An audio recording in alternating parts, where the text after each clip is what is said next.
네, 여러분 안녕하세요. 2023년 10월 30일 노영의 뉴스 인사이다 시작하겠습니다. 주말 동안 잘 보내셨습니까? 저는 너무 보고 싶어가지고 별로 잘 못 지냈어요. 자, 그래도 보고 싶은 얼굴 다시 보고 뭐 듣고 싶은 목소리 또 들으니까 기운이 나는 것 같죠? 자, 우리 영친이 여러분들 화이팅 하시고요. 오늘 모두 또 기쁜 일만 가득하시길 바라겠습니다.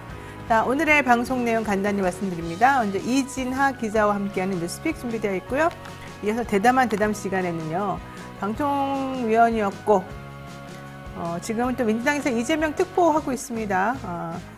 그리고 전직 국회의원이었고, 앞으로도 국회의원이 돼야 되겠죠. 예. 여러 가지 활동 많이 하시는 이 여전사. 제가 꼽는 민주당의 여전사 3명 있습니다. 최민희, 김현, 전현희, 이런 세 분인데, 제가 잘 몰라서 이름을 언급하지 못한 다른 분도 있겠습니다. 어쨌든 지금 당장 생각나는 분은 3명. 거기에 이제 추미애 전 장관이 딱 이렇게 자리를 잡아주면 좋겠죠. 어쨌든 이런 분들 좀 잘 됐으면 좋겠다는 게 개인적인 생각이고요. 자, 어쨌든 대담한 대담 시간에 김현 전 의원과 함께 정치 현안 좀 짚어봅니다.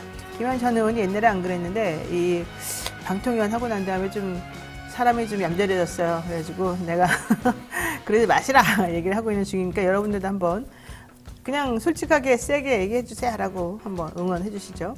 자, 마지막으로 슬기로운 경제생활 시간에는요, 이인철 소장과 함께 경제 소식 전해드리겠습니다.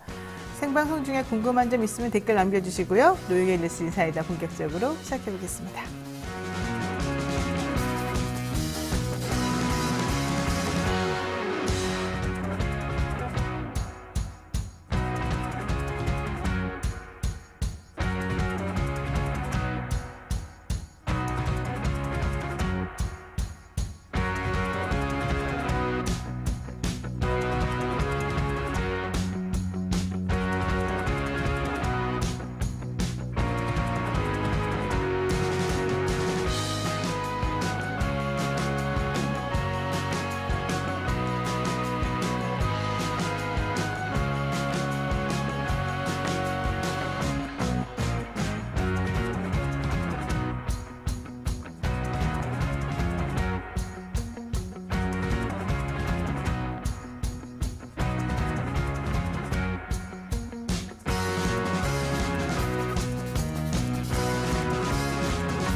네, 바쁜 아침 이것만은 꼭 알아야 된다. 여러분들께 엄선해서 뉴스를 전해드리는 그런 시간입니다. 듣기만 해도 이해가 쏙쏙 되는 뉴스백 시간인데요. 오늘도 이진아 기자와 함께하겠습니다. 어서 오십시오. 네, 안녕하세요. 어제 이태원 참사 일주기였습니다. 대통령 네. 결국 그랬네요. 네. 자, 얘기 좀 들어볼까요? 네, 어제 12구 이태원 참사 1주년을 맞았는데요. 여야는 각자 다른 자리에서 희생자 159명의 넋을 기렸습니다. 윤석열 대통령과 국민의힘 김기현 대표, 윤재욱 원내대표 등 여당 지도부는 유가족이 주도하는 시민 추도 대회 대신에 추도 예배에 참석을 했다라고 했습니다. 서울광장에서 열린 추모대회는 인유한 국민의힘 혁신위원장과 최고위원들이 개인 자격으로 참석을 했고요. 또 반면 야당 지도부는 서울광장에 총출동해서 이태원 참사 특별법 제정을 약속했습니다. 저는 이해가 안 가는 게 결국 추도 예배를 참석했다는 거는 미안한 마음이 있고 돌아가신 분들한테 그 안타까운 마음이 있다는 거잖아요. 그러면은 국가적 재난이었고 본인들이 관리를 잘 못해가지고 정말로 본인이 취임한 첫 해에 그렇게 생태 같은 우리 국민이 그렇게 끔찍한 비극적 사고를 당했으면 미안해서라도 직접 그 현장에 찾아가서 유족들하고 함께 추모하고 국민들하고 함께 손을 잡는 게 맞지. 추도 예배라니요. 종교행사입니까? 이분은 원래 기독교 신자예요? 하도 선거 때만 되면은 불교도 갔다가 기독교도 갔다가 성당도 갔다 그러니까 그런 건 그럴 수 있다 치지만 왜 추도 예배를 갑니까? 실제 추모할 수 있는 공간이 있고 추모할 수 있는 방법이 있고 오시라고 이렇게 사람들이 염원을 하고 얘기를 했는데 네, 이해가 안 가요. 금요일날 저희 방송에도 출연해서 유가족분들께서 직접적 초청을 했다라고 네, 했는데, 그랬죠. 네, 윤 대통령은 결국에 끝내 참사 유가족들을 좀 외면하고 이제 서울 성북구에 있는 영암교회에서 열린 이태원 참사 1주기 추도 예배를 참석했다라고 이제 대통령실에서 밝혔습니다. 그러면서 이 자리에서 윤 대통령은 지난해 오늘은 제가 살면서 가장 큰 슬픔을 가진 날이라면서 반드시 안전한 대한민국을 만들어 그분들의 희생이 헛되게 만들지 않겠다라는 다짐을 하겠다. 이렇게 이제 추도사를 통해서 공개를 했고요. 예배에는 국민의힘 지도부와 추경호 경제부총리, 이상민 행안부 장관, 김대기 비서실장 등 정부 및 대통령실 참모들이 함께했습니다. 그러면서 이제 아까 말씀하셨던 것처럼 서울광장에 참석하지 않은 이유는 정치적 그런 행사의 집회는 가지 않겠다 이렇게 밝힌 것인데요. 어제 또 이제 인요한 그 혁신위원장과 김경진, 박소연 이런 분들이 많이 참석을 했는데 그런 분들이 또 야유를 받았거든요. 그래서 그런 것 때문에 무서워서 그런 것이 아니냐 이런 이야기도 나오더라고요. 뭐든지 자기 가기 싫으면 정치적 집회라고 정치라는 말을 집어넣어가지고 요리조리 피하는데 절대 그거는 옳지 않는 행동입니다. 게다가 성북구 영암교회에서 이태원 참사 일주기 추도 예배를 했다는데 성북구 영암교회는 무슨 상관이에요? 대통령하고. 대통령이 사는 곳도 아니고 용산 그 사고가 벌어진 용산도 아니고 왜 영암교회라고 하는 거 난 물론 처음 들었지만 여기를 왜 가서 이상민 행안부 장관, 추경호 경제부총리, 김대기 비서실장 이런 사람들 왜 갔죠 여기? 여기가 누구랑 무슨 관계가 있는데요 여기가? 네, 대통령실에서 밝힌 건요. 윤 대통령이 초등학교 1학년 때부터 중학교 1학년 때까지 다녔던 곳이라고 얘기를 하긴 했습니다. 근데 그 밖에는 밝혀진 내용은 없어서요. 이 정도만 전해졌고요. 또 어제 일단 여권 인사 개인 자격으로 참석한 여권 인사들은 김경진, 박소연, 이소희 혁신위원과 유희동 정책위원장, 이만희 사무총장, 김병민, 김예지 최고위원, 권영세, 권은희, 최승재, 허은하 의원, 그리고 오세훈 서울시장과 이준석 전 대표, 천하람 전남 순천갑 당협위원장과 유승민, 이현주 전 의원 등이 참석을 했습니다. 이 자리에서 좀 정부와 여당에 향한 싸늘한 분위기가 좀 있었고요. 또 행사장에서는 윤 대통령을 탄핵을 촉구하는 깃발도 걸려 있었습니다. 그래서 인 의원이 이제 이석을 하자 객석에서는 사과하라, 국힘당이 왜 왔냐 이런 야유와 항의가 쏟아졌습니다. 사실 이렇게 개인 자격으로라도 간 사람들을 너무 나무랄 수는 없는 거예요. 물론 이분들이 당 차원에서 혹은 정부 차원에서 대표격으로 와줬으면 정말 좋았겠지만 지금 대통령이 저렇게 행동하고 있는데 그 밑에 있는 사람들이 뭘 더 어떻게 하겠습니까? 여러분들도 알다시피 대통령이 자기 마음대로 맨날 내가 곧 법이요, 내가 곧 대한민국이요 이런 마인드를 가지고 모든 걸 통제하고 통치하려고 하는 상황인데 그런 상황에서 개인 자격으로라도 가면 그래도 나 좀 눈치 보이지만 그래도 이건 아니다라고 생각해서 간 사람들이잖아요. 근데 그런 분들 물론 화는 나겠지만 그런 분들을 공격해가지고 되는 게 아니에요. 내가 봤을 때는. 특히 인요한 혁신위원장 같은 경우는 그냥 일반인하고 똑같이 줄 서서 인사드리고 그리고 다른 곳으로 옮기려고 하다가 봉변당했다는 얘기인데 그런 것도 사실은 매우 좋지 않습니다. 물론 감정을 해소하거나 풀 수 있는 방법이 없고 화가 많이 나니까 그들에게밖에 얘기할 수 있는 게 없어서 하겠지만은 이러니까는 자꾸 명분을 주잖아요. 상대방한테. 나는 그래서 이런 부분에 있어서는 화가 나더라도 조금 다른 방식으로 했어야 되는 게 아닌가 생각이 들고 그래도 그나마 이 사람들이 양심이 좀 있는 사람이네요. 물론 자기네들 표 때문에 정치하는 분들은 표 때문에 이렇게 좀 어떻게 보면 쇼를 하는 걸 수도 있겠지만 또 진심 한 20%, 쇼 한 80% 이렇게 되더라도 그래도 그나마 고마운 거 아니에요? 자, 이렇게 말하는 게 더 서글프네. 그나마 고맙다니 참. 자, 어쨌든 중요한 거는 대통령 탄핵 촉구 얘기가 왜 나오겠습니까? 대통령이 근데 가가지고 그동안에 잘 보듬고 안아주고 이랬으면 이러지 않았겠죠. 대통령도 이런 거를 두려워하거나 무서워하지 말고 그런 얘기가 안 나오도록 좀 잘 해야죠. 지금 대통령 취임한 지 1년 반이 넘도록 지금 계속 시끄럽게만 하고 대통령 잘한다는 소리를 들어본 적이 없어요, 지금. 이거 뭐예요, 도대체가. 게다가, 지금 이 얘기도 있습니다. 특별법, 이런 거 지금 제대로 안 돼갖고 있어서 이것도 문제고. 오세훈 씨, 오세훈 씨! 서울시장이죠, 오세훈 씨. 네. 계속 합시다. 네. 추모대에 총출동한 야사당 의원들은 이제 윤 대통령의 시민 추모 대회 불참을 비판을 했습니다. 그러면서 신속한 이태원 참사 특별법 제정도 약속을 했는데요.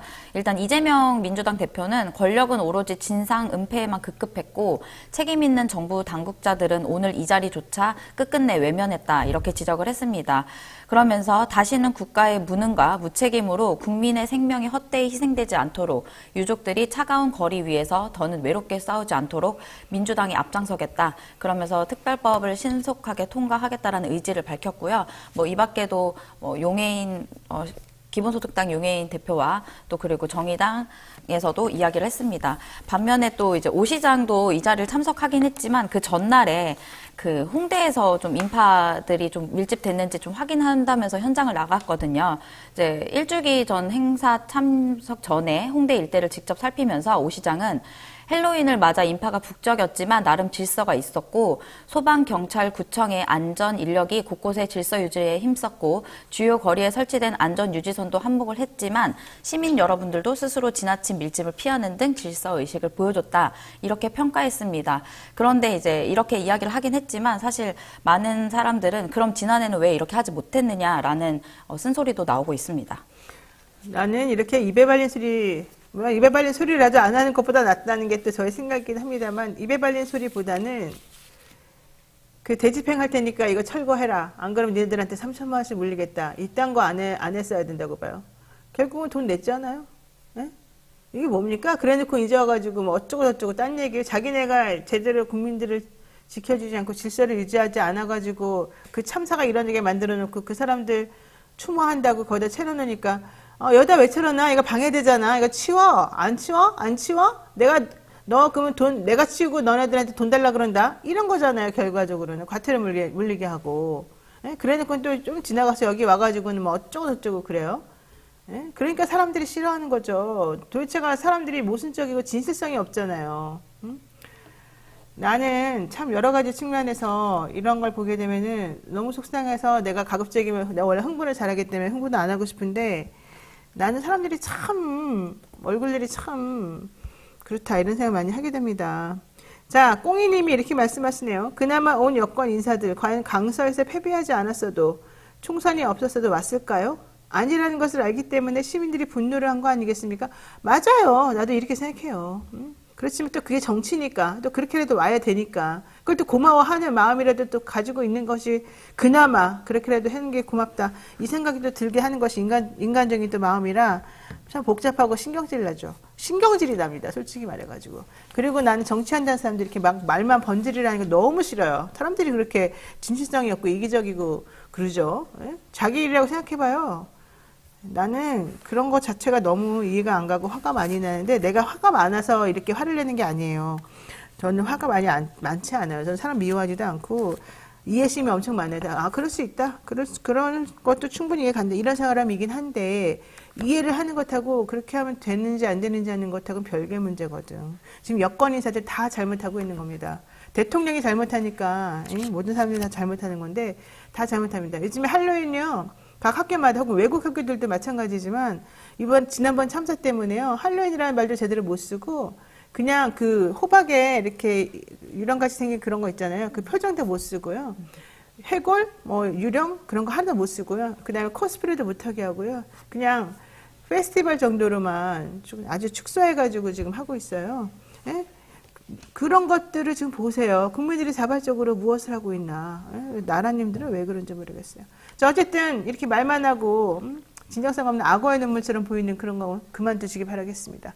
자, 두 번째 이슈 보죠. 이것도 지금 연결되는 거예요. 여권 인사들하고. 네, 이달 10일부터 27일까지 18일간 진행된 국정감사에 많은 의혹들이 제기됐는데요. 특히 양평고속도로 관련 의혹이 더욱 많아졌습니다. 지난 27일에 있었던 국감에서 지난 7월에 김건희 여사 특혜 의혹이 불거진 서울 양평고속도로 관련 자료를 공개하는 과정에서 보고서 일부 페이지를 고의로 삭제했다는 것을 스스로 인정을 하게 됐는데요. 국회에서 열린 국토위원회 국정감사에서 이용우 국토부 도로국장은 자료 삭제를 지시한 사람이 누구냐는 질문에 도로국 도로정책과 실무자가 지시한 것이라 이렇게 답했습니다. 이전에는 실수라고 했는데 이번에는 실수가 아니라 실무자가 지시한 것이다라고 말하면서 사실상 자료 삭제를 실토한 것입니다. 보세요. 죄송합니다. 이 국토교통부 양평고속도로 관련해가지고 지금 종점 변경된 것에 대해서 많은 국민들이 이해를 못하고 있습니다. 게다가 그 과정을 밝혀내는 상황 자체도 되게 올바르지 않다고 좀 생각을 하고 있어요. 그랬는데 그 당시 얼마나 큰 일이 벌어졌습니까? 시끄럽고. 그랬는데 문제는 그 일을 처리하는 이 여당과 이 국토교통부의 태도였죠. 국민들이 의혹을 제기하니까 그래 배째 싫어 그럼 하지마 싹 없애버리겠어 이딴 말 같지도 않은 소리를 하더니 거기에 대해 책임 안 지고 지금 은근슬쩍 넘어가는 거야. 이제 다시 한다 그러면서 그래놓고는 그러면 그 진상을 규명해라 그랬더니 진상규명 관련돼서 자기네가 원하는 자료 결과만 나올 수 있게끔 쏙쏙쏙쏙 사람들을 이렇게 해가지고 자료 이상한 거 내놓고 그 다음에 제대로 된 자료도 주지도 않고 지난번에 뭐예요? 그래서 양평고속도로 관련 자료 내놔 그랬더니 보고서가 없어요. 알고 봤더니 없는 게 아니잖아요. 자기네가 일부러 네. 고의적으로 지웠다는 거잖아요. 네. 이렇게 뾰롱 죄송합니다. 이렇게 금방 들통날 것을 몰랐나? 다 알았을 거예요. 사람들이 바보가 아니거든. 이 사람들은 서법시험 막 수석한 사람들이거든요. 서울대 법대 나오고. 몰랐을까요? 진짜로? 아니면 야 그래도 쟤네는 모를 거야. 애들이 좀 그렇잖아. 이렇게 속으로 생각했을 수도 있어요. 그러다가 결국에는 걸리고 나니까 이제서야 뭐 어쩌고 딴 얘기하는 거죠. 나는 그래서 이렇게 국민을 무시하고 국민을 바보로 하는 이 상황이 싫다는 겁니다. 계속 합시다. 예. 네, 그러니까 이 김 여사 일가의 땅이 있는 강산면 종점안이 대한도선으로 처음 등장한 것은 지난해 5월 19일 보고서인데요. 이보다 앞선 4월 종점부 위치 변경을 검토했다는 정황이 담긴 자료가 나오면서 국토부가 고의로 숨긴 것이 아니냐라는 의혹이 불거진 것인데요. 앞서 말씀드렸던 그 7월 보고서에는 온라인에 이제 공개를 했었는데요. 23페이지부터 26페이지까지 총 4페이지가 삭제되고 다른 내용으로 교체됐었습니다. 당시에는 실무자의 실수라고 답했지만 이번에 국감에서 박상형 더불어민주당 의원이 누가 삭제했냐 했더니 이제 이용욱 국장이 당당 실무자의 지시로 삭제된 것이라고 답해서 고의로 누락한 사실을 실제로 시인한 것이고요. 또 이제 김민기 국토위원장은 위원회 의결로 자료 제출을 거부하거나 국회를 모욕하거나 위증하면 고발할 수 있다라고 하면서 경고를 했습니다. 그래서 야당에서는 이제 특히 민주당에서는 이거와 관련한 국정조사를 다시 한번 촉구를 하기도 했습니다. 저는 여기서 사라진 내장이 과연 도대체 뭔지를 꼭 밝혀내야 된다고 봅니다. 이번에 지난 7월 김건희 여사 특혜 의혹이 불거졌던 서울 양평고속도로 관련 자료가 온라인에 이제 공개된다고 자기네가 막 떳떳하게 얘기했지 않습니까? 네. 근데 그 중에 일부를 빼고 일부러 올린 거예요. 왜? 자기네들한테 불리한 거니까 당연히 그 부분을 뺐겠죠. 내지는 기존에 했던 말과 다르니까 거짓말을 밝혀지면 안 되니까. 그래놓고 삭제된 것이 아니라 이건 실수다, 뭐 없어졌다 이렇게 하더니 갑자기 이제 아니다라고 얘기하면서 도대체 누가 그런 걸 시켰냐? 그러니까 도로국 도로정책과 실무자가 지시한 것이다 이렇게 말했어요. 네. 국토부 도로국장이 한 말이 도로국 도로정책과 실무자가 지시한 거다? 그럼 국장이 높아요? 실무자가 높아요? 국장이 높잖아요. 네, 그죠. 여기서 또 하는 말이 뭐예요? 또 꼬리 자르게 하고 또 밑에 사람들한테 책임 전가하는 그 모양이에요. 지금 현재 상황이 담당 실무자가 일을 하면서 벌어진 판단이나 이런 부분을 담당 국장으로서 챙기지 못했다. 이게 뭡니까? 밑에 사람한테 다 책임 전가하는 거잖아요. 어떻게 국장한테 안 말하고 해서 실무자가 마음대로 그걸 삭제합니까? 이 중요한 상황에서. 말도 안 되는 소리들을 이렇게 하고 있어요. 그러면 좋아요. 그 말도 안 되는 행위했고 거짓말했다가 이번에 들통났고 그거에 대한 책임은 별도로 물어야 되고. 자, 중요한 건 이거죠. 사라진 내장. 사라진 내장의 종점 변경에 대한 의견이나 이런 게 나와 있겠죠. 네, 그 내용이 나와 있다고 하고요. 또 마치 그게 모든 게 다 일이 진행될 것처럼 확정적으로 그렇죠. 네, 내용이 나와 있기 때문에 이것을 누락이 있을 수 없다, 실수가 아니다, 이건 고의적으로 뺀 것이다 이러면서 민주당에서 계속 해내다가 이렇게 시인을 하게 된 것입니다. 중요한 건 사라진 내장이 바로 종점 변경을 무리하게 밀어붙였고 원래 안 하고 특별히 다르게 얘네들 꼭 해야만 하는 이유가 아닌 그냥 무언가 보이지 않는 손에 의해서 종점이 변경된 것처럼 알 수 있는 그런 내용이 들어있다는 거잖아요. 네. 근데 그거를 걸릴까봐 지금 일부러 실무자가 국장한테 말도 안 하고 실무자 혼자 국장님을 심기를 딱 자기가 살펴가지고 삭제했다는 거 아니겠습니까? 자, 공개합시다. 우리가 공개해서 보고 뭐가 진짜 문제인지 뭐가 아닌지 누가 잘못한 건지 한번 확인해 봅시다. 일타 강사님이시잖아요. 우리 국토교통부 장관님은. 그렇게 공부도 잘하시고 모든 것에서 이렇게 똑똑하신 분인데 이 부분 명확히 설명 한번 해보시죠. 이게 실수라고 거짓말을 왜 했으며 들통이 나고 난 다음에 그 부분, 그 내용이 무엇인지 제대로 설명하는 과정은 왜 제대로 없는지 이거 한번 확인해 보자는 거죠. 게다가 국회에다가 이렇게 거짓말 자료를 내고 거짓말하는 게 말이 돼요? 네, 자료도 이번에도 국감에서 거의 국감에서 거의 대부분 자료 제출이나 이번에 뭐 증인 채택 등이 굉장히 제대로 되지 않았다고 이제 얘기를 했는데요. 정부와 여당은 고속도로 종점의 외압에 의해 변경된 정황은 없었다라고 주장을 계속 하고 있습니다. 그래서 민주당에서는 국정감사에서 드러난 여러 의혹들에 대해서 국정조사를 추진하겠다고 밝혔는데요. 양평고속도로 외에도 감사원의 정치감사, 고 최수근 상병 사망사건 수사 외압 의혹과 YTN 지분 매각을 포함한 방송 장악 시도 같은 것들을 이제 국정조사를 하겠다고 밝혔습니다. 국정조사 좀 제대로 합시다. 국정조사 하려고 그러면 그냥 길을 쓰고 막고 누구 오라 그러면 증인도 못 나오게 하고 서로 그냥 맨날 힘자랑만 하고 그런 거 하면서 결국 진실을 묻어가게 하고 국민들을 지치게 만들고 이런 건데요. 그런 거 좀 하지 맙시다. 대한민국의 떳떳한 국민이라면 대한민국이 잘 되게끔 해야지. 왜 그래요 도대체가. 너도 잘 살고 나도 잘 살고 다 잘 살면 좋잖아요. 근데 왜 이렇게 꼼수들을 부려요 사람들이. 이해가 안 간다니까. 내가 진짜 그 자리에 가서 다 뒤집어 엎고 싶어요. 솔직히 말해가지고.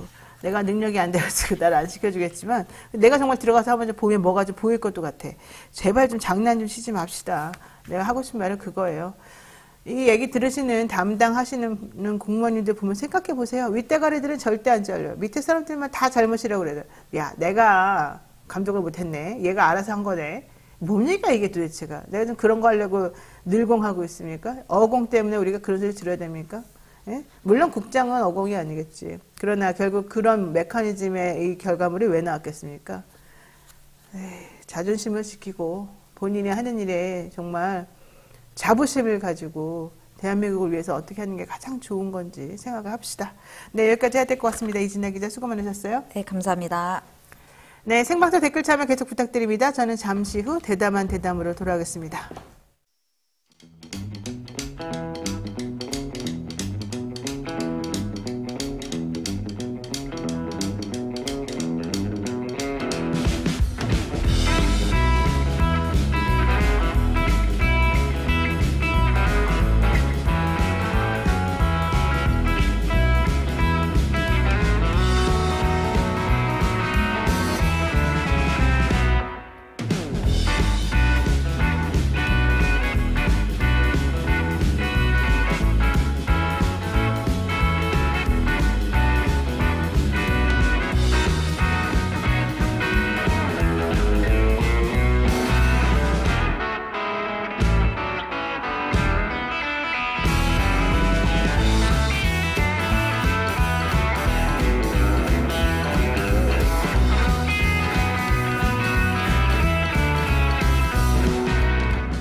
이토마토 전문가와 함께하는 올인원 서비스. 주식 투자 교육, 주식 종목 추천, 주식 투자 방법. 장 시작부터 마감까지 라이브 온 에어 실시간 생방송. 현명한 투자를 위한 투자 교육과 투자 방법. 이토마토가 여러분과 함께하겠습니다. 네, 저는 정말 광고의 진심입니다. 왜냐하면 광고라고 하는 것은 결국 그 기업, 제품을 만드는, 특히 이제 이런 중소기업들을 특히 말하는 건데, 그 기업이 살 수 있는 방법이에요. 여러분들께 홍보하고 알리는. 또 그런 광고를 함으로 인해서 또 프로그램이 살 수 있습니다. 왜? 재원이 들어오니까. 만약에 여러분들이 좀 귀찮다, 맨날 똑같은 거에 나한테 강요하냐, 팔게 하냐, 이런 것 때문에 기분이 나쁘다 그러면은 마음의 시각을 조금만 좀 달리 해보시면, 좋은 제품 선전하고, 우리들에게 알려주고, 정보도 주고, 그리고 이 프로그램도 유지하게 하는구나, 라고 생각해 주시면 좀 좋을 것 같아요. 어쨌든 저는 광고 재밌기도 하고, 또 광고를 서로 사랑하고, 잘 돼야지만 나라 경제가 잘 돌아간다는 얘기니까, 너무 빡빡하게, 그리고 좀 너무 냉정하게 보지 않으시면 오히려 더 좋겠다, 이런 생각하고요. 그런 의미에서 산삼 순백 광고 제가 진심을 다하여 하겠습니다.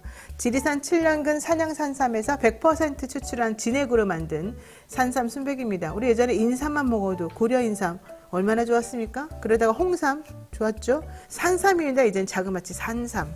최근 추석 이벤트 때 여러분의 호응이 너무 좋아서 10월까지 이벤트가 연장이 됐는데요. 산삼 순백 한 박스를 드시면 한 박스를 더 드리는 1+1 이벤트가 있고요. 여기에 신제품 산삼시대 한 박스를 추가로 증정해 드리고 있습니다. 한 박스 사면은 2박스가 더 오네. 이야, 3박스를 먹는다는 얘기야? 이겁니다. 바로 산양산삼 70%의 도라지, 홍삼, 메가를 잘 배합한 산삼시대. 몸에 좋은 거밖에 없잖아요. 이런 거 먹으면은 사람들이 이렇게 생각해요. 너무 몸에 열이 뻗쳐가지고 이거 먹으면 나중에 괴롭다던데, 잘 안 죽는다는데, 몸에 이렇게 열이 막 올라오냐던데, 이런 얘기 하시는 분들이 있는데 그게 아니라고 그러더라고요. 그거는 근데 정확하지 않으니까 제가 들은 한의사 얘기만 들으면 안 되고 여러분들 한번 알아는 보세요. 근데 아마 그게 그렇게 그냥 막 혈압 오르듯이 그냥 쭉 안에서 기운이 올라오게 그렇게 하는 게 아니라는 것 같아요.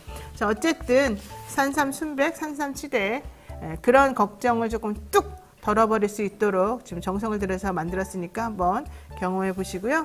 온라인 구매 후기도 정말 많고요. 만점에 가까운 평점도 받았습니다. 이게 그냥 식구들이 알아서 딱딱 점수 올려주고 이런 거 조작하는 거 아닙니다.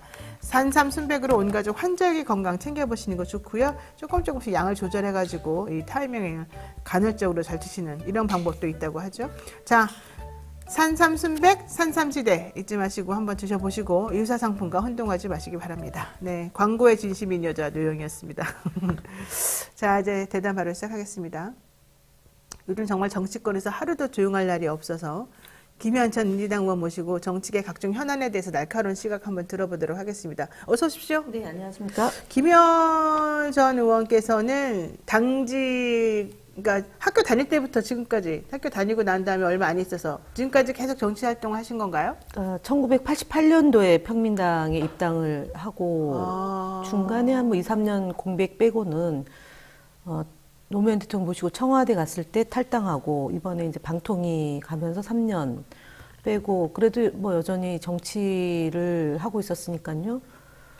35년? 그러네요. 예. 그러면은 학교 졸업하고 대학교 사실은 그때 졸업은 못하고 1988년도에 총선이 있던 해에 김대중 대통령이 그 전에 대선을 지고 총선이 도저히 이제 돌파를 못할 것 같으니까 재하 출신 어른들한테 평민당에 좀 입당해서 민주정당을 좀 살려야 되지 않냐라고 제안을 하셔서 그때 함께 들어온 분이 우리 당의 이해찬 대표님하고 제가 입당 동기예요.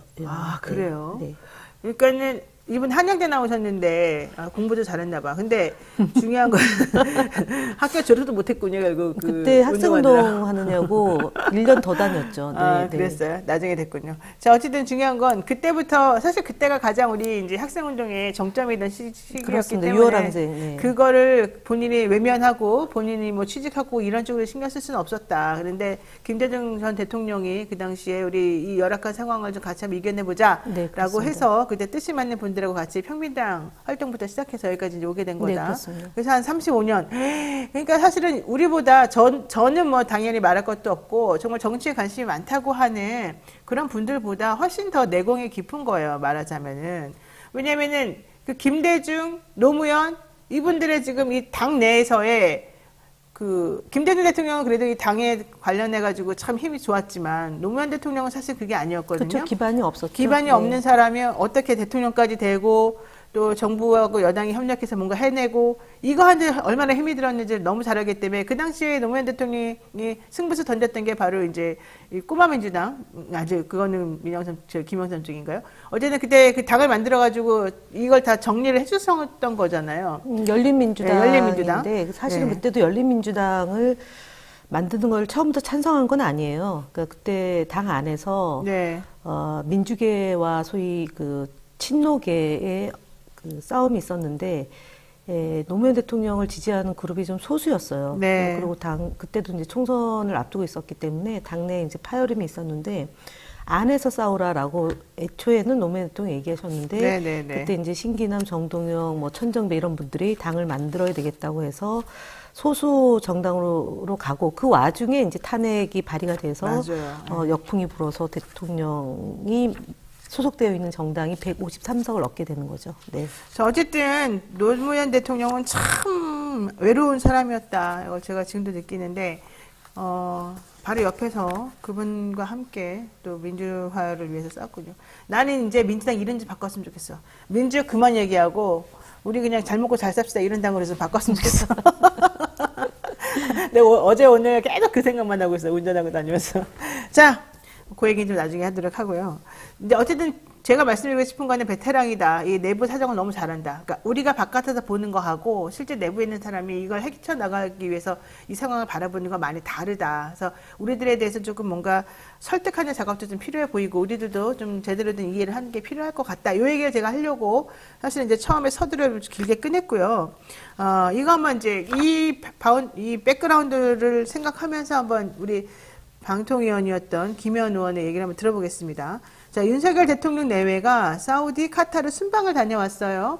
대통령실에서는 세일즈 외교로 모두 200억 달러가 넘는 양해각서 MOU를 체결하면서 경제적 성과를 달성했다 이렇게 자랑하고 있습니다. 뭐 다녀올 때마다 아주 그냥 역대급 뭐 성과라고 맨날 자랑하고 있는데 이거 솔직히 아니지 않습니까?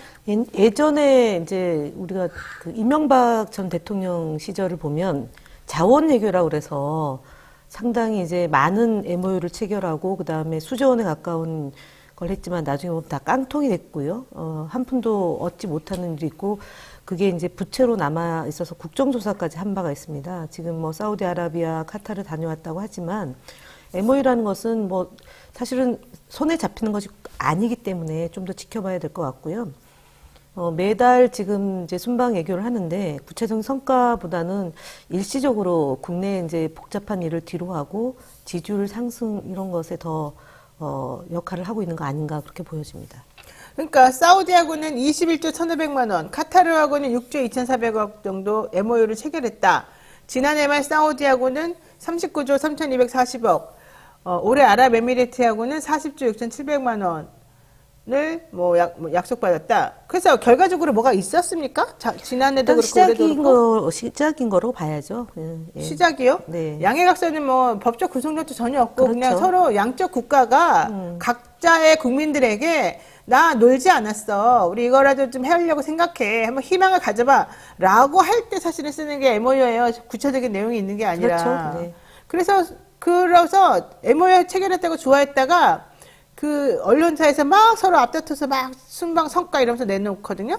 근데 그래서 결과적으로 좀 지나고 나면 아무것도 없어. 한 게 네, 없어. 네. 게다가 이번에도 뭘 잘했다고 했는데 그게 이미 하기로 돼 있던 것들 막 다시 정리해가지고 마치 이번에 새로 한 것처럼 그렇습니다. 그렇게 네. 국민을 기망하는 것도 있어서 이거 제가 봤을 때 분명히 문제가 있어요. 자, 이번 순방에서 김건희 여사,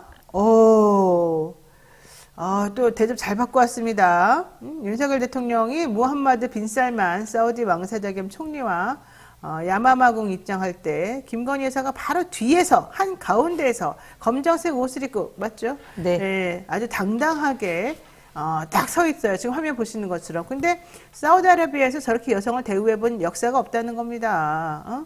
여성 인권에 취약한 사우디에서 김 여사를 예우한 최초의 사례다라고 얘기하는 건데 근데 항상 왜 센터에 저렇게 잘 계시는지 참 능력자다 이런 생각 우리가 합니다. 김현 의원님, 이 사진 한 장으로 우리가 무엇을 이해할 수 있습니까? 이제 다자회담을 할 경우에 이제 김건희 여사가 처음에 저희가 잘 기억하는 게 있을 텐데 여러 그 내외 여사들 모임에 갔는데 사실은 얼굴이 잘 안 보였던 거 기억나시잖아요. 네, 기억나요. 네. 근데 유독이 좀 남성들이 있을 때 보면은 돋보이는 일들을 많이 하신 것 같아요. 여성들 사이에서는 잘 안 보이는데 남성들 사이에서는 예, 돋보이고 그리고 이제 눈에 띄는 그런 사진을 남겨서 항상 화제가 되는 것 같습니다. 그러니까 돋보이고 싶은 그런 욕구가 이번에도 사진에서 드러난 것 같고요.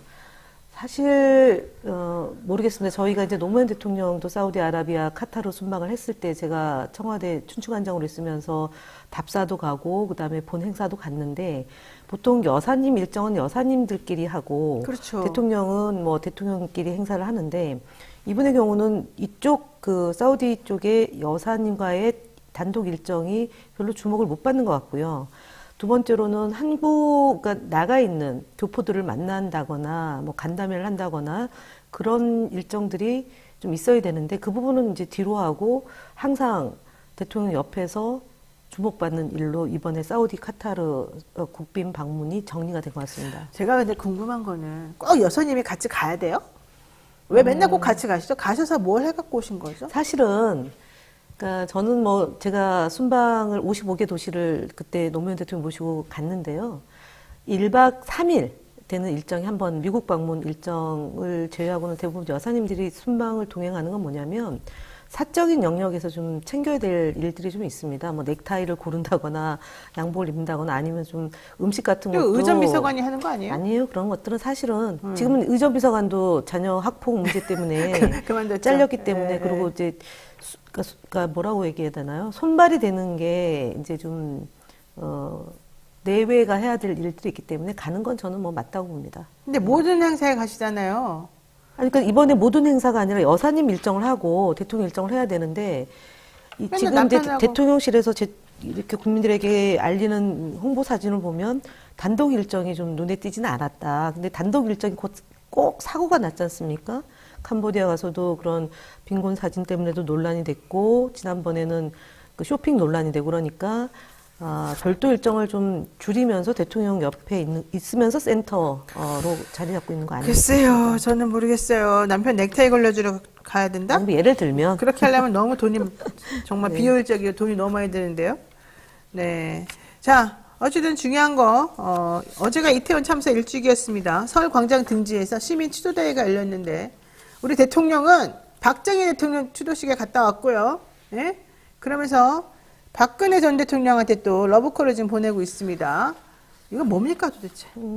언론에서 이제 중도 확장이라는 그런 그 프레임을 만들어서 대구 경북의 대통령 지지율이 떨어지는 것을 만회하는 것 같은데요.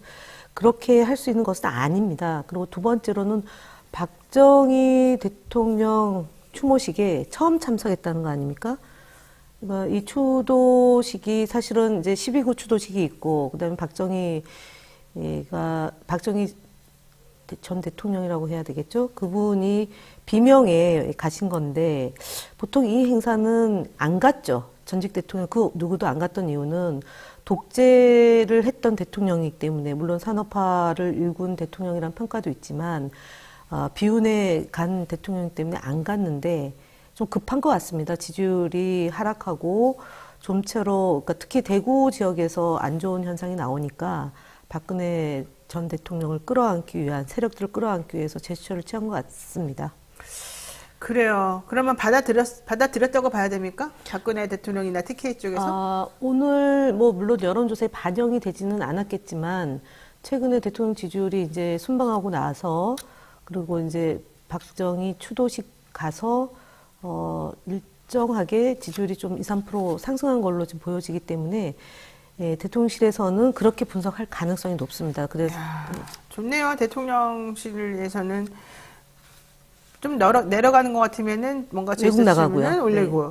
또 조금 뭐 그런 것 같으면은 또 올리고 뭐 이렇게 아주 압구정 우리가 이제 얘기했던 압수수색 이런 걸로는 한계치에 다다른 거 아닙니까?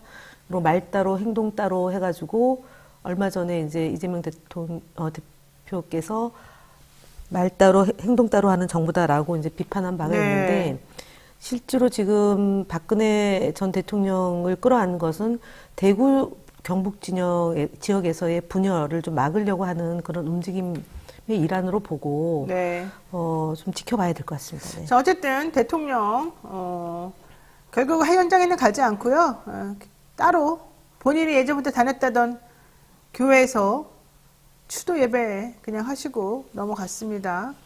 그 부분에 대해서 저희가 정말 좀 충격인데요. 저희가 지난해 이태원 참사가 벌어지고 나서 희생자 명단을 공개하지 않았고, 그다음 두 번째는 영정 유폐 없이 추도를 했고, 그다음에 추모라는 그런 거 없이 거꾸로 이제 리본을 다늘 정도로, 그리고 국화꽃에다가 저희가 추모를 하지 않았습니까? 맞아요. 근데 이번에 분명하게 이제 유가족들이 추모식에 와달라고, 그리고 자리를 비워둘 테니까 함께 진상규명과 특별법 제정을 위해서 대통령이 역할을 해 주실 것을 주문하면서 와달라고 했는데, 정치 행사다라고 규정하면서 외배를 받거든요. 거기엔 유가족이 없잖아요. 그러니까요. 그러니까 지난 시기에 영정 유폐 없는 추도식에 이어서 이번에는 유가족이 없는 예배를 통한 추도를 했다.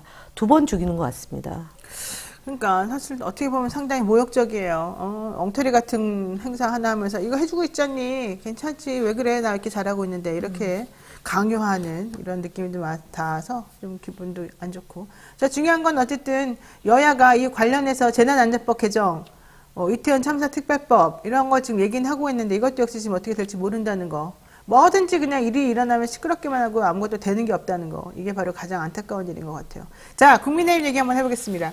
국민의힘 혁신위가 1호 안건을 발표했는데, 야, 인요한 위원장 특이하네요. 사면해주겠다.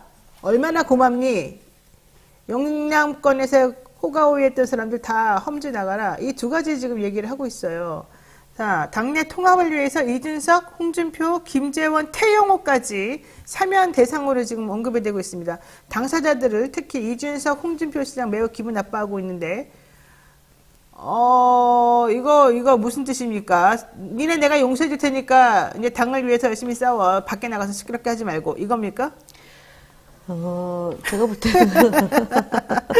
거기다 설득 대답하기가 그렇죠? 그 이준석 전 대표가 사실은 터무니없이 이제 쫓겨났던 거지 않습니까? 그리고 사면을 얘기하는데, 사면은 대통령이 특별하게 권한을 행사할 때 사면 복권을 얘기하는데, 이분이 혁신위원장이 사면 얘기를 하는 거 보니까 좀 뜬구름 없는 거고, 그다음에 이준석 전 대표가 안 받겠다고 지금 얘기를 하고, 네. 그러니까 창당 얘기가 나오고, 그 창당 됐을 때 국민의힘이 좀 불리하고 하니까 이제 입막음용 아니겠나 그렇죠. 싶고요. 세 번째로는 이분이 이제 그 이준석 그 전 대표를 사면하고 노원으로 공천할 수 있는 가능성이 있다는 이제 분석이 나오잖아요. 그럼 네. 거기는 험지 중에 험지인데 또 떨어지라니까, 그러니까 지금 3번 떨어진 분인데 사마왕으로 만들려고 하는 것 같습니다. 맞아요.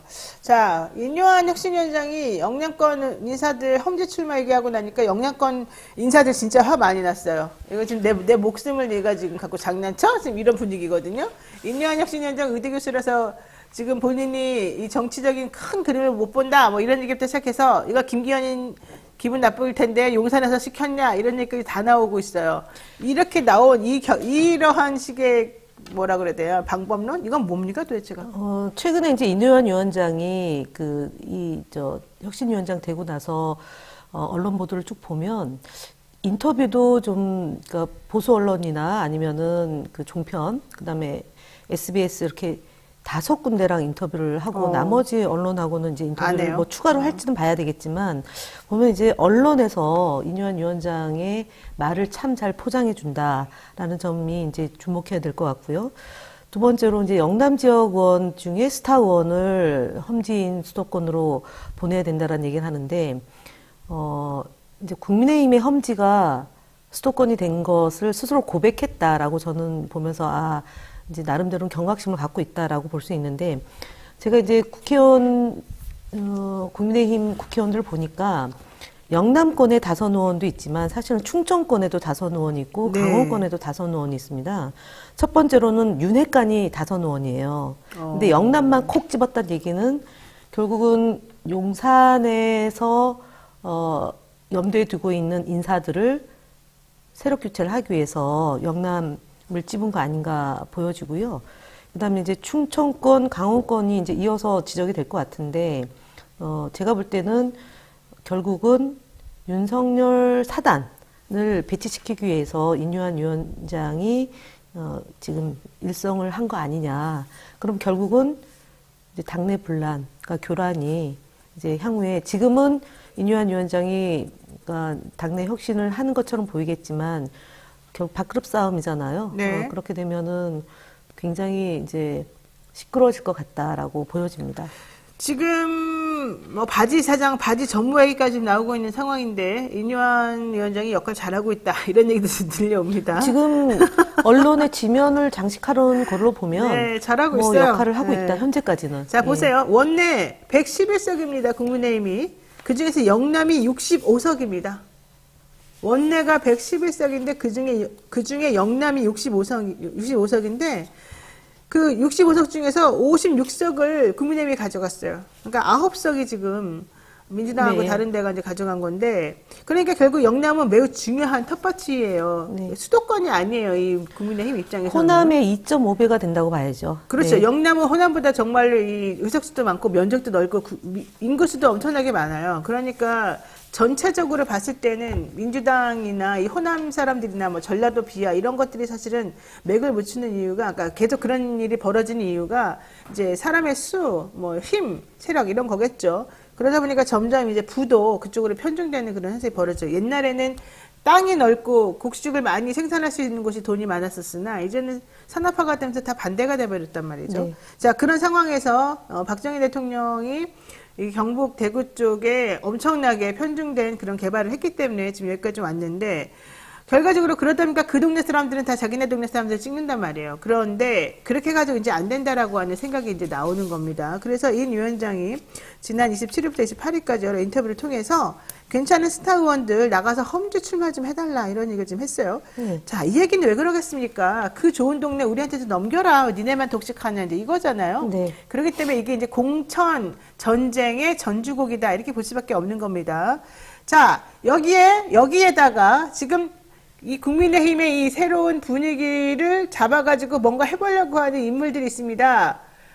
젊은 청년들이죠. 이준석, 그다음에 뭐 신인규, 천하람 이런 사람들이었는데, 이현주 의원. 이현주 의원은 젊은 청년인지 제가 잘 모르겠어서 사실은 말을 좀 안 했는데. 젊어요. 왜냐면 저는 나이 차이 얼마 안 나더라고요. 근데 중요한 거. 이준석 전 당대표하고 이현주 전 의원이 그래서 그랬는지 3일부터 전국 순회 콘서트를 다닌다고 해요. 이렇게 되면 결과적으로는 이거 지난번에 우리 뉴스타마트에서 신당 창당, 이준석, 유승민이 신당 창당했을 때 어떤 효과가 나타나는지 분석 한번 한 게 있지 않습니까? 네. 아마 제가 보기엔 그거에 고무가 돼서 이렇게 지금 또 열심히 하는 것 같은데, 이 작업이 전초전이에요. 그리고 이현주 의원은 저번에부터 계속 신당 창당 얘기에 대해서 관심이 되게 많았고, 저는 이거는 그냥 함부로 흘려나갈 그런 행보는 아니라고 보고 되게 중요하다고 보고요. 특히 신인규 전 대변인이 지난주에 국민의힘 탈당했지 않습니까? 모든 게 다 이제 어우러져서 한 군데로 가고 있고요. 천하람 변호사도 인유한 위원장이 야 여기 들어와라 혁신위에 그랬더니 난 싫습니다 이러고서 네, 거절했단 그랬죠. 말이에요. 네. 자, 뭔가 좀 흐름이 쫙 움직이고 있어요. 이번 수요일에 신인규 전 부대변인 창당 발기인대회를 연다는데요. 지금 신당 창당이 아주 그냥 뭐 르네상스처럼 지금 만들어지고 있어서, 보통 총선을 앞두면 새로운 당이 한 3-4개 정도는 늘 근데 이미 두 개 만들어져요. 만들어졌잖아요. 네. 양양자와 금태섭에. 거기도 있고 그다음에 오늘 보니까 정의당하고 녹색당하고 또 합친다고 선거연합한다고 그러더라고요. 얘기가 돼 있고, 그래서 어쨌든 연동형 비례대표 정당을 준비하는 수순밟기에 들어간 거 아닌가 그렇게 보여지죠. 사실은 이준석 의원이나 이현주 전 의원이나 그다음에 신인규 부대변인 같은 분들은 방송을 통해서 굉장히 인지도가 올라갔고, 그리고 그랬죠. 이제 쓴소리도 하고 독자 영역을 구축했기 때문에 제가 볼 때는 국민의힘으로 볼 때는 되게 좀 아픈 손가락이 만들어지고 있는 거라고 보여집니다. 저는 중요한 게 이 흐름을 국민들이 그냥 흘려보내지 않는다는 거. 이 흐름이 뭔가 새로운 정치 변화의 한 시작으로 알려질 가능성이 있어서, 이거는 국민의힘도 문제지만 민주당한테도 충격일 수 있습니다. 민주당이 개혁적이고 진보적이고 뭔가 좀 새로운 방향으로 나아가는데 열심히, 그러니까 개인적인 이기심이나 그런 뭐 치부 이런 거를 떠나서 좀 사적 이익을 떠나서 공익적인 관점에서 민주주의를 좀 잘 활성화시키려고 하는 노력을 기울이는 당이라고 인식이 되어져 왔었던 시기에는 이분들이 이렇게 하는 게 큰 영향을 안 미칠 수 있지만, 지금은 전 당이 정체됐다는 얘기도 듣고 있고 너무 기득권화됐다는 말을 듣고 있기 때문에 이 상황에서 이렇게 민주당 사람들은 서로 싸움이나 하고 있고 새롭게 나가지 않는데 국민의힘에서는 젊은 사람들이 나가서 싸우고 있더라. 이러면 사람들이 그쪽으로 쏠려요. 게다가 중도도 그렇고. 지금 이제 국민의힘은 나가서 싸우고 있다. 새로운 형성을 한다. 어쨌든 분열이잖아요. 근데 저희는 내부에서 당내 투쟁이 있죠. 저희도 더 민주혁신회의라고 해가지고 지금 이제 신진 그다음에 원외 인사들이 기존의 정당 정치를 잘했냐 못했냐라는 다양한 평가 중에 좀 잘못한 분들이 계시잖아요. 개혁이나 혁신보다 또는 대여 투쟁보다는 당내 그런 뭐 이재명 대표를 흔들거나 이재명 대표 물러나라고 하거나 이런 일에 앞장선 분들한테 바른 소리를 하고 있고 그런 분들이 지역에서 준비를 하고 있기 때문에 저희도 국민의힘 못지않게 내부의 혁신이 일고 있는데 다만 언론에서 우리는 그렇게 보도를 안 한단 말이에요. 그러니까 친명 대 보도를 비명. 안 하는 거예요? 실제 안 그런 거예요? 친명 대 비명이라고 이제 프레임을 잡는 거잖아요. 그러니까 민주당 안에 혁신인데 엄밀하게 따지면. 그러니까 뭐 다선 의원 중에 정치를 좀 잘못하는 의원은 당연히 신진 세력이 붙어서 경쟁을 하는 구도잖아요. 근데 그렇게 안 하고 오늘도 모 언론사에서 내지는 지난주에도 이제 사냥한다 이런 식으로 네. 사냥한다라는 얘기는 사람이 그 짐승을 이제 잡을 때 사냥이라는 표현을 쓰지 사람이 네. 사람한테 사냥한다는 얘기는 안 하잖아요. 그렇게 좀 자극적인 말로 마치 도전을 그렇게 폄훼하고 오늘도 한 언론사에서 친명이 비명에게 도전하는 식으로 이렇게 얘기를 하는데 결국은 이제 프레임 싸움인데 뭐 제가 볼 때 그렇게 중요하지는 않습니다. 왜냐하면 기존의 언론이 전체 그 미치는 영향이 그렇게 크지 않기 때문에 네. 결국은 국민의힘도 분화되고 민주당도 새롭게 변모되고 혁신하고 있는 분위기가 그 말이 형성되고 맞는데 있습니다. 네. 그 말이 맞는데 저는 민주당은 저렇게 시끄럽긴 하지만 분화되거나 분당되거나 신당 만들거나 이건 없을 거라고 저는 생각해요. 아니요, 근데 좀 봐야 될 것 근데 같습니다. 문제는 그거보다도 더 중요한 게 실질적으로 중도층에 있는 사람들의 어떻게 인식하느냐가 되게 중요하단 말이에요. 근데 지금 뭐 신인균이 이준석이니 이런 사람들의 움직임을 보게 되면 뭔가 신선하고 나아가려고 하는 이런 느낌을 받는단 말이에요. 그래서 그거를 지금 10분 활용을 잘하고 있어요. 저쪽에서. 그러면은 민주당도 그에 상응하는 우리들의 활동은 이겁니다. 우리 이렇게 잘할 수 있습니다. 라고 하는 거 보여주면 좋겠고 당연히 언론에서 비명, 친명 일부러 갈라놓고서 서로 싸움 붙이고 있는 거 맞아요. 근데 계속 그거에만 매달려 있을 수는 없고 끌려다닐 수는 없으니까 그거를 통합해서 통할하는 뭔가를 좀 만들어 달라는 거죠. 그래야지 지난번에 뉴스토마토에서 여론조사 나왔을 때 유승민, 이준석 신당이 국민의힘보다는 민주당 사람들의 표를 많이 가져가더라. 10% 이상을. 그리고 중도도 많이 가져가더라. 이런 결과가 나왔단 말이에요. 그러니까 그 결과가 사실은 기후였고 내지는 그 결과가 근본적으로는 무엇 때문에 나온 것이라는 걸 분석을 좀 잘해서 이거 좀 정리를 해주는 게 나는 필요하지 않을까라는 얘기를 좀 하는 겁니다. 자, 정세 판단을 전혀 모른다라고 저한테 계속 깨어있는 청년이 얘기하셨으나 당신보다 내가 더 많이 합니다. 솔직히 말해가지고. 내가 말하고 싶지 않아서 그동안에 당신 여러 가지 얘기하는 거 아무 말도 안 했는데 많이 합니다. 걱정하지 마십시오. 자, 더 중요한 건 이겁니다. 더불어민주당 지명직 최고위원하고 정책위의장 자리 채워냈습니다. 그랬더니 비명계가 지금 또 저도 비명계라 부르지만 또 막 난리가 났습니다. 예, 자, 저는 어떻게 됩니까? 저는 그 이원욱 의원이 이제 그 얘기를 해서 언론 보도를 봤는데 이원욱 의원이 당직자 출신이에요. 오랫동안 당에서 활동했던 분이고 화성이라는 곳이 그러니까 청년이 아주 상당히 많은 젊은 도시거든요.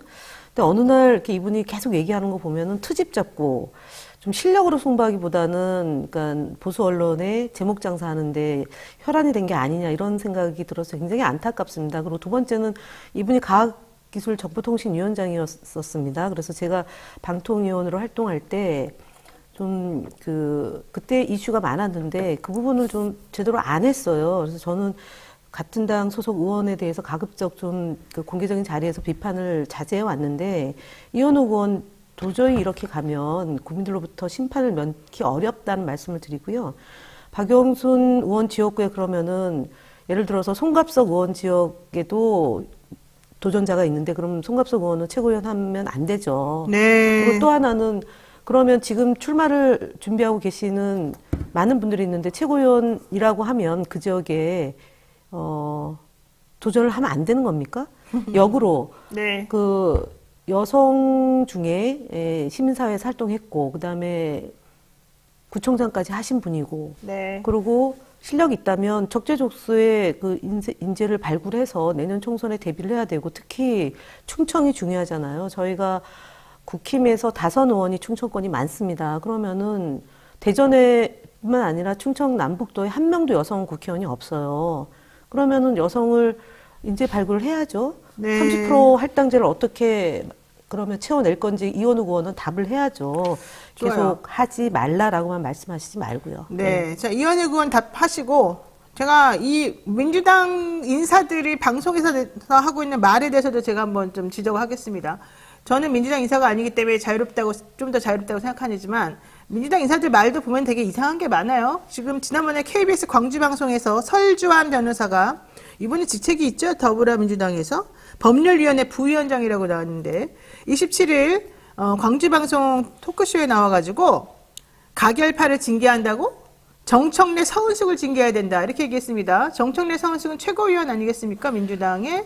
그런데 특히 정청래 의원 같은 경우에는 지난번에 이재명 대표에 대해서 가결 체포동의안 이런 얘기 나왔었을 때 그 가결파들 부적절하다, 이거 징계하고 넘어가야지, 그냥 안 하면 안 된다, 이런 얘기까지 하면서 좀 강하게 말했던 사람인데, 오히려 이 최고위원, 수석 최고위원을 징계해야 된다고 이 설주한 변호사가 얘기를 하고 있습니다. 무슨 뜻입니까? 민주당 사람들이 이렇게 생각하고 있나요? 그 생각하고 있는 사람들의 입장을 대변했거나 아니면 본인 생각일 수 있는데요. 네. 저는 뭐 당 안에서 이러저러한 얘기를 하는 것까지 막을 길은 없다. 네, 당 안에서. 보장된 거고, 그다음 네. 언론에 나가서 얘기하는 거는 있지만 그에 대한 상응하는 책임은 져야 될 것 같습니다. 왜냐하면 부결을 당론으로 정해야 되는데 정하지 못함으로 인해서 당대표를 초유의 사태까지 내몰았는데, 아주 다행으로 물론 제가 없지만 이 검찰 독재 공화국에서 당대표를 2번에 걸쳐서 체포영장을 발부했고 의원들 일각에 몰지각한 행동을 했으면 그것에 대해서 응징해야 된다라는 다수의 여론이 있는 겁니다. 그 여론이 있기 때문에 대표가 잠시 없는 그 상황에서 권한대행을 하고 있었던 정청래 의원이 당원과 지지자들의 그런 분노를 담아서 했던 말을 가지고 오히려 징계를 해야 된다고 한다면 이 변호사, 지금 법률위원회 부위원장 이분은 말씀드렸던 것처럼 상응하는 책임을 져야 될 겁니다. 저도 말과 행동이 일치되는 것이 제일 중요하지만 말 따로 행동하는 것이 이번 정부의 속성이다라고 지난 최고위원회 때 대표가 말씀을 하신 바가 있는데, 자꾸 자극적인 말로 네. 이제 언론의 제목 장사에 동원되지 않았으면 하는 바람입니다. 그리고 법률위 부위원장인데 소상히 알고 있는 거 아닙니까? 더군다나 이재명 대표가 얼마나 억울하게 검찰 독재공화국으로 피해가 되고 있고 정적 죽이기에 희생이 되고 있는데, 이런 식으로 특히 강주방송이라면 호남권의 우리 당원들과 지지자들이 네. 눈여겨보는 방송에 나가서 이런 발언을 했다는 것에 대해서는 제가 볼 때는 좀 본인이 책임 없는 발언을 했다는 것으로 네. 좀 사과하거나 유감 표시를 하는 것이 좋다고 저는 생각합니다. 지난번에 이재명 대표 체포동의안 가결 불결 표결에서는 당론으로 뭐가 채택된 게 없기 때문에 국회의원들이 소신껏 투표하는 걸 가지고 뭐라고 할 수는 없는 거다라고 판단이 들고요. 그건 민주당에서도 마찬가지일 거라고 생각이 드는데, 문제는 그게 아니라 그 이후에 여러 가지 과정 중에서 분란을 자꾸 야기하는 그런 행동을 하거나 내지는 전체적인 그림을 못 보고 자꾸 이상한 방향으로 의도적으로 흐르게 만드는 그런 것들은 좀 지양하는 게 맞지 않겠냐. 네, 그렇습니다. 요 얘기를 좀 하고 싶은 겁니다. 네, 오늘 여기까지 말씀 드렸습니다. 여기까지 해야 될 것 같고요. 좀 더 다음 주에는 좀 더 깊이 있게 또 다른 각도로 다른 얘기를 한번 해보겠습니다. 오늘 김현 전 의원 말씀 고맙습니다. 네, 방송 잠깐 기다리시면 슬기로운 경제생활 하겠습니다.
네, 매주 월요일 아침 알아두면 피가 되고 뼈가 되고 돈이 되는 경제뉴스 슬기로운 경제생활 시간입니다. 이인철 참 좋은 경제연구소장 나오셨습니다. 어서 오십시오. 네, 안녕하세요. 네, 경제가 참 좋아야 되는데 별로 안 좋은 것 같아요. 자, 문재인 전 대통령이 화가 났습니다. 화가 났다기보다는 올해 국내 경제 성장률 전망이 1%대 이걸 보고 야, 이건 IMF 때를 제외하고 처음 있는 충격적인 상황이다. 이렇게 밝히면서 문제가 있다. 이렇게 지금 얘기를 하면서 현 정부의 경제 정책에 대해서 좀 우려를 표하고 있습니다. 이러니까 또 찬반 논란이 확산되고 있는 중인데요. 팩트 체크를 한번 우리 소장님하고 한번 해보려고 합니다. 우선 올해 일본 경제, 한국 경제 성장률 추월했다고 하는데 맞습니까? 아마 이제 제가 지난달에 이제 IMF가 이제 분기별로 전 세계 30개국의 경제 성장률 전망치를 이제 분기마다 한 번씩 이제 전망치를 발표하는데 한국과 미국과 일본을 좀 비교해 봤더니 뒤집혔더라. 어머나. 그래서 올해 같은 경우에는 미국이 가장 성적표가 좋고 네. 올해 미국의 성장률이 무려 1.8에서 2.1%로 뛰었어요. 수정 전망치가. 네. 그리고 일본도 1.4에서 2.0%까지 0.6%포인트 상향 조정을 했고 한국은 1.4%로 3개국 가운데는 최저입니다. 근데 문제는 이제 추세인데요. IMF가 올해 우리나라의 성장률 전망치를 무려 5번 분기마다 다 내렸거든요. 내렸어요. 그래서 5회 연속 하향 조정을 하다 보니까 네. 이제 IMF의 전망치로는 이제 일본이 이제 처음으로 IMF 이후 처음으로 이제 우리나라를 25년 만에 한국을 앞질렀다라는 내용을 소개시켜 드렸는데 이걸 이제 인용하신 것 같습니다. 그러니까 올해만 일본에 추월당한 거야? 아니면 계속해서 향후도 그렇고 이제 좀 비극적인 거예요? 뭐예요? 일단 비관적인 거예요? IMF는 내년에는 성장률이 다시 돌아온다. 한국의 경우에는 올해는 이제 미국 그리고 일본, 한국의 순이었다면 내년에는 종전 그대로 한국이 가장 높고 그다음 미국, 일본의 순이다라는 겁니다. 그래서 이제 내년 한국의 전망치도 사실은 좀 낮췄어요. IMF는 2.4에서 2.2 정도로. 그리고 미국은 1.0에서 1.5% 정도로 상향 조정했지만 한국보다는 좀 낮고 그리고 일본의 경우는 1%를 유지하고 있기 때문에 다시 일본과의 격차는 좀 벌어진다. 그러니까 일시적이다 올해는. 네, 이렇게 이제 하고 있는데 근데 이제 이게 또 믿을만 하냐? 네. 왜냐하면 이제 앞서 올해 전망치를 5번 정도 낮췄다는 건 1년 이상 이제 보니까 자세히 들여다보니 점점점 이제 낮아지는 추세를 감안하게 되면 네. 안심할 수준은 아니다라는 겁니다. 근데 지금 보면은요, 이 댓글들이 참 그래요. 김쌤 영감님께서는 경제를 폭망할 것 같습니다. 이렇게 얘기하고 있고요. 그 다음에 TYEWQIUIT님, 나라 경제는 파탄 수준이고요. 이렇게 말씀하시고, 해피님, 우리나라만 개망하고 있습니다. 신영가님, 우리만 백도입니다. 핵고기님, 이게 다 대통령 때문입니다. 강아지님, 국민들은 하루하루 고통의 삶이다. 이렇게 말씀하시고, 버드세님, 30년 경제 성장을 딱 1년 만에 말아먹었네요. 이렇게 얘기하시기도 하고, 운이라는 분은 문정부 때 빵꾸 난 건데요. 이번 정권 때, 그런 거를 이번 정권 때 나타난 거다라고 지금 얘기하고 있다. 그러니까 문정부 때 빵꾸 난 건데, 이번에 이제 나타난 것으로 그냥 한 거다. 그러니까 사실은 문제는 문정부 때였다. 이렇게 지금 대통령이나 정부에서 주장하는다는 얘기를 지금 하고 있는 건데 그게 말이 안 된다는 취지 같아요. 그래서 어쨌든 이런 얘기를 지금 하고 있어요. 그러니까는 국민들의 반응들이 다 이렇게 좀 사실 좋지가 않은데 실제 누구 때문입니까? 사실은 이게 내 탓, 남 탓 하는 게 자기 얼굴에 침 뱉기거든요. 실물 경제가 이제 최악인 상황에서 신구 정권까지 이제 내탁 공방이 정치권만 아니라 댓글 반응에서도 국민들도 사실은 양분되어 있는 상황이거든요.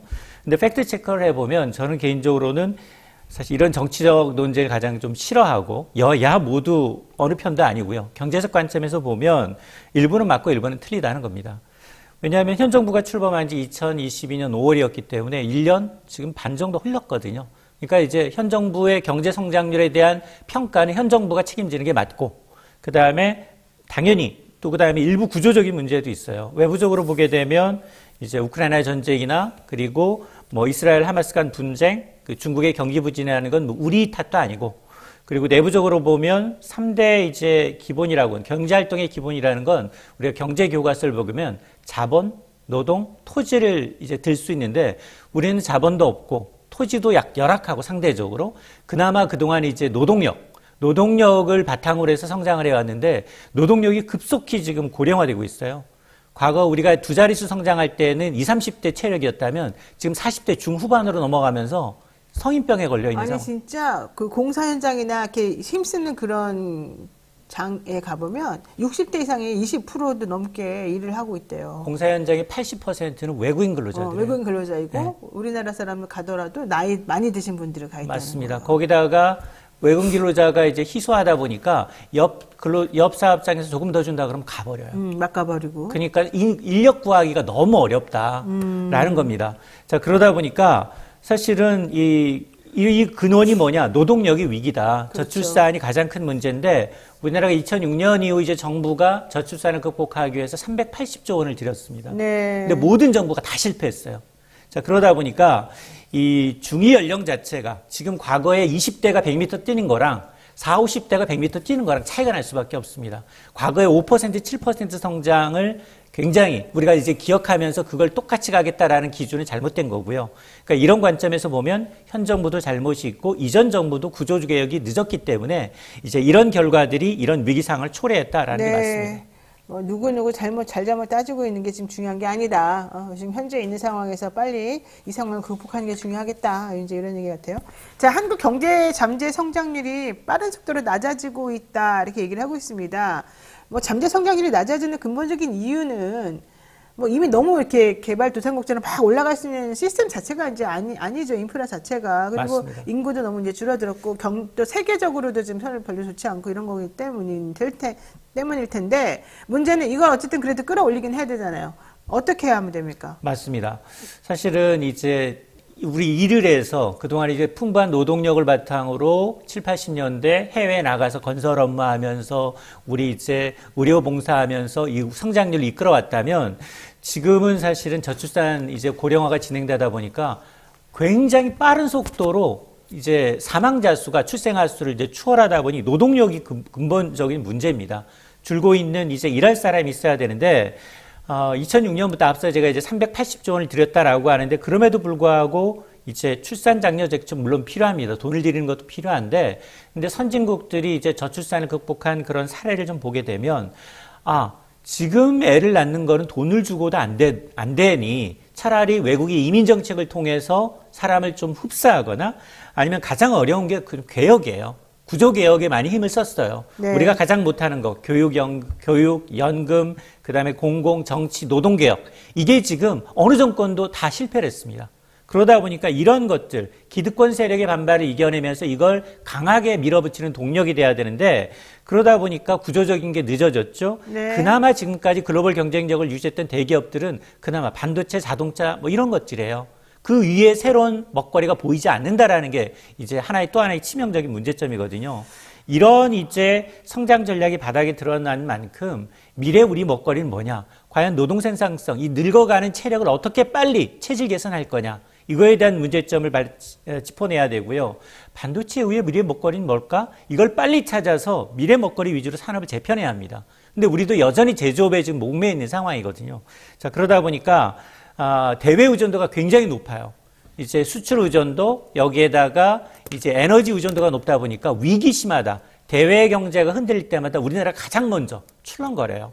그러니까 이러려면 사실 일본의 경우에는 1억 2천만 원의 인구가 있거든요. 네, 그렇죠. 우리나라에 2배 이상의 인구가 있기 때문에 외부 경제가 흔들려도 내수가 받쳐주면은 어느 정도 버틸 여력이 되거든요. 근데 맞아요. 우리는 내수가 5천만 명밖에 안 되다 보니까 내수가 흡수가 안 되는 거예요. 맞아요. 그 내수조차도 자영업에 기대고 있거든요. 굉장히 생산성이 낮은. 그러니까 이런 것들이 중장기적으로 내수를 키워서 지금처럼 이제 외풍에 휘둘리지 않는 구조를 만들어야 되는데 이런 것들이 매 선거가 있다 못하다 보니까 처음에 개혁 이제 정권 초기에는 굉장히 강하게 드라이브를 걸지만 그걸 못하고 있는 게 근본적인 문제입니다. 그러니까요. 이게 쉽지가 않은데 우리나라 반도체가 그래도 그나마 좀 가능성이 있는지 배터리 아저씨라고 부르는 분은 소위 집 사서 저 K배터리 그 주 사라 했다가 완전히 지금 이걸 엄청 바가지를 먹고 있는 중인데 반도체밖에 결국은 우리나라는 없는지 참 안타깝기도 합니다만 중요한 건 이제 스태그플레이션의 위험성이 조금 있고 불확실성이 더 커지고 있으니 이걸 어떻게 해결할 것인가 하는 문제인 것 같아요. 자, 이거 하나만 정리하고 끝내겠습니다. 국민연금 개혁안 지금 정부에서 내놓았는데요. 네, 완전히 화납니다. 뭐 개혁안이라고 해봤자 완전 맹탕에다가 뭘 어떻게 하겠다는 것도 없고 그냥 돈 더 내고 늦게 받아라 이제 이게 포인트인 것 같은데 현실적으로 그걸 어떻게 해서 어떻게 이 설명이 필요하잖아요. 그런 게 맞습니다. 하나도 없어요. 정부가 이제 지난해 8월이었습니다. 연금 네. 개혁에 착수를 했는데 1년여 만에 그 개혁안에 윤곽이 드러났는데요. 일단 숫자가 다 빠졌어요. 보험료 얼마나 올리겠습니다. 네. 얼마나 더 받을 수 있고요. 이게 다 빠져 있다라는 게 문제입니다. 그러다 보니 이제 맹탕 개혁안을 정부가 국회에 공을 넘긴 게 돼버렸는데요. 대신에 어떤 말을 하고 있느냐. 연금 개혁은 충분한 논의와 사회적 합의가 무엇보다 중요하다. 그래서 국회와 함께 공론화 과정을 거치겠다. 이게 이제 포인트여서 이게 지금 선거 앞두고 너무 눈치 보이고 있는 거 아니냐. 처음에 초창기 개혁의 드라이브를 강하게 걸었지만 결국 용두 3위로 끝났다라는 이제 평가를 받고 있는데 앞서 이제 정부의 자문기구인 국민연금 재정추계위원회가 연금개혁 보고서 초안을 내면서 무려 24가지 시나리오를 제시했어요. 처음에 보험료를 현행 9%에서 12, 15, 18%로 올리는 방안, 네. 수급 수급연령 현재 65세에서 67, 68세까지 높이는 방향, 여기에다가 기금 운용 수익률을 1%포인트 올리고, 그리고 또 하나, 이러다 보니까 내는 돈은 더 내는데 네. 받는 돈은 왜 그대로지? 네. 이런 불만이 있으니까 또 이번에 추가시켰습니다. 소득 대체율을 현행 유지하는 게 아니라 45에서 50%까지 올리는 방안. 이러다 보니까 방정식이 더 복잡해졌어요. 아이고. 그러니까 구체적인 대안도 제시하지 못하고 결국 이제 정부의 안이 아닌 이제 국회에서 논의해라라고 이제 떠넘긴 꼴이 돼버렸습니다. 결과론적으로는 많이 받고 안 주겠다는 취지 같은데, 예? 국가가 그래도 되는 건지 모르겠어요. 버드세님이 말한 게 딱 맞아요. 죽어서 연금 받으라는 말입니까? 그리고 현재 노인들이 최저생활비가 120 몇만 원이라고 하는데 실제 노인들 중에 50% 넘는 사람들이 50만 원도 못 받는다는 거 아니에요? 그러니까 노인분들 가운데서 좀 구별을 해야 돼요. 65세 이상 정말 우리 이제 취약계층 노인 빈곤율이라고 하는 건 중위소득의 절반. 전체 100만 원을 받는다면 50만 원의 절반이니까 25만 원을 버는 사람들한테는 정말 집중적으로 많이 가야 되는데 우리 그걸 이제 이 빈곤 문제를 해결하기 위해서 기초연금을 도입을 했어요. 2008년부터. 처음에는 10만 원이었지만 지금 한 30여만 원 정도, 물가상승률 포함해서 32만 원 정도를 올해 받고 있는데 기준이 소득하위 70%예요. 근데 문제는 뭐냐? 소득하위 70% 중에는 집을 갖고 계신 분들도 계시거든요. 65세 이상 집을 갖고 있는 비율이 전 연령대에서 가장 높아요. 75%나 됩니다. 네. 그러다 보니까 그런 분들보다는 정말 어려운 분들, 쪽방촌에 살고 있거나 아니면 이제 애들은 수입이 있는데 그 수입이 전혀 이제 위로 올라가지 않는데 이제 주민등록상 자녀가 일을 하고 있다는 이유로 못 받는 분들이 계세요. 그렇죠. 그러니까 그런 부분들의 사각지대에 대한 이제 이 지원 비율을 높여야 되는데 우리는 지금 이제 매번 이제 선거할 때마다 이 대상을 좀 더 높이고 있어요.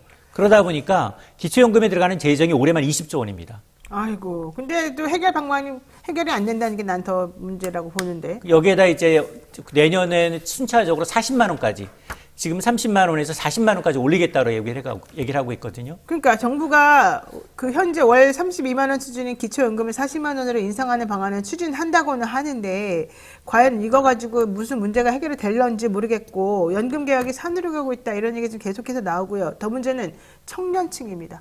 청년층은 내가 연금 왜 들어? 연금 고갈. 나는 뭐 돈만 내고 나는 뭐 혼자 아무런 보장도 못 받고 살란 말이야. 이렇게 지금 화가 나 있어요. 맞습니다. 그래서 이 청년층, 노년층, 이 현실과 안 맞는 이런 여러 가지 것들을 해결할 묘안이 나와줘야 되는데 과연 그게 있겠느냐. 그러다 보니까 이제 24가지 초안에서 이번에는 아예 이제 블랭크 네. 숫자를 이제 빼놓고 이제 국회로 넘긴 이유가 바로 여기에 있습니다. 왜냐하면 청년층 현재 태어난 이제 청년층의 경우에는 2055년 되면 연금 고갈되기 때문에 나는 내기만 하고 못 받는다. 이걸 해결하라. 라는 게 첫 번째 취지였는데 그게 네. 해결이 일단 안 됐고요. 그러다 보니까 법으로 아예 이제 20대, 30대들의 연금 이 고갈 우려를 불식시키기 위해서 법으로 보장하는 방안 마련하겠다. 네. 또 하나는 이제 군인 크레딧 제도라고 해서 군복무를 한 만큼 연금을 낸 것으로 인정해 주겠다. 그리고 이제 소득 대체율도 조금 올리는 방안도 검토를 하고 있는데 이러다 보니까 연금 개혁이 산으로 가고 있다. 왜냐하면 2041년부터 현 구조로는 연금 고갈이 시작이 되면 연금은 더 빠른 속도로 이 늘리는 방안을 더 논의하다 보면 더 줄어들 수밖에 없는 상황이어서 네. 아마 이걸 어떻게 국회의 심의 거치고 대통령 승인을 받아서 아마 내일까지 최종 개혁안이 나올 것으로 보이는데 그 국회에 제출하면서 국회 논의 과정을 좀 지켜봐야겠습니다. 알겠습니다. 네, 저희 오늘 노영희 뉴스인사이다 이인철 소장님과의 코너는 여기서 마무리를 지어야 될 것 같은데 한 가지 공지사항이 있습니다. 우리 노영희 뉴스인사이다 처음 시작할 때부터 지금까지 우리 곁을 지키면서 단 한 번도 저희를 배신하지 않았던 우리 소장님 아쉽지만 오늘이 저희와 함께하는 마지막 방송이 됐습니다. 저희 이제 개편 때문에 부분 개편 때문에 이렇게 된 건데요. 시청자분들하고 또 어차피 또 다시 만날 거긴 합니다만은 어쨌든 한 말씀 좀 부탁을 드리겠습니다. 예, 여기 초창기에 이제 시작을 해서 이제 굉장히 이제 너무 고생하셨죠. 편하게 이제 병성할 수 있게 돼서 너무 이제 영광이었고요. 30만이 아니라 50만, 100만. 이제 구독자 될 때까지 옆에 저는 이제 시청자로 이제 응원을 하겠습니다. 고맙습니다. 사실 우리가 또 그래서 감사하다고 꽃다발도 준비했습니다. 좀 주시죠. 예. 민망하게. 사모님 갖다 드리세요. 예, 너무 감사합니다. 예쁘다. 네. 저희가 사실은 이제 경제 방송하는 게 이렇게 저희는 경제 채널이 있습니다만은 이 시사하면서 경제 넣는 게 사실은 쉽지가 않은데 이 소장님이 아주 객관적인 시각에서 정확하고 또 아주 쉽게 이해하기 쉽게 여러 가지 설명 잘해 주셔서 고정 팬들이 항상 있습니다. 저는 그걸 보고서 이거 정말 되는구나 이런 느낌 받았었고 저희 매우 열악했던 시점부터 지금까지 한 번도 불평하지 않으시고 저희를 위해서 진정성 있게 이 경제 관련된 얘기해 주신 거 보고 제가 정말 감동을 많이 받았습니다. 워낙 이 소장님하고는 예전부터 친분이 있으니까 앞으로도 계속해서 저희가 또 친분을 이어갈 것이라고 생각하고요. 잠시만, 소장님하고는 잠시만 좀 시간을 갖도록 하겠습니다. 네, 자, 우리 소장님께 박수 한번 쳐드리고. 네, 감사합니다. 네, 지금까지 참좋은 경제연구소 이인철 소장과 함께 했습니다. 고맙습니다. 네. 네, 노영희 뉴스인사이다 여기까지 해야 될 것 같은데요. 묻지마 보험과 관련된 광고 한번 얘기하겠습니다. 믿을 수 있다 더 착한 보험 광고인데요. 건강보험, 차량보험을 더 저렴하게 만나보실 수 있는 전문보험 클리닉 업체죠. 보험료가 적당한지 필요한 보장을 제대로 들고 있는지 궁금하신 분들 점검 받아보시고요. 이상하게 그냥 아주 조금 돈이 필요하고 좀 잠깐 시기적으로 이동성 자금이 말려가지고 보험 하나 해약하고 나면 바로 그 보험이 보장했던 그 일이 꼭 터지더라고요. 그러고 나면 나중에 꼭 보험사로 싸우고 맞네 안 맞네 화내게 되는데 더 착한 보험 클리닉에서 전문 설계사가 그런 우려를 싹 불식시켜 줄 수 있는 그런 여러 가지 컨설팅을 해준다고 하니까 한번 예약 받아보시길 바랍니다. 예약만 하시면 전국 어디서든지 무료로 방문 상담도 가능합니다. 1644-1236, 1644-1236, 010-7613-3303으로 전화하시면 언제든지 친절한 상담 그리고 합리적인 그런 또 이 선택 하실 수 있겠습니다. 영친이들 많은 관심 부탁드린다고 얘기하고 있습니다. 자, 오늘 저희가 준비한 내용 여기까지고요. 내일은 이슈화합 그리고 쇼비자 민심 함께 하겠습니다. 영친 여러분, 저는 내일 아침 7시 30분에 다시 뵙겠습니다. 고맙습니다.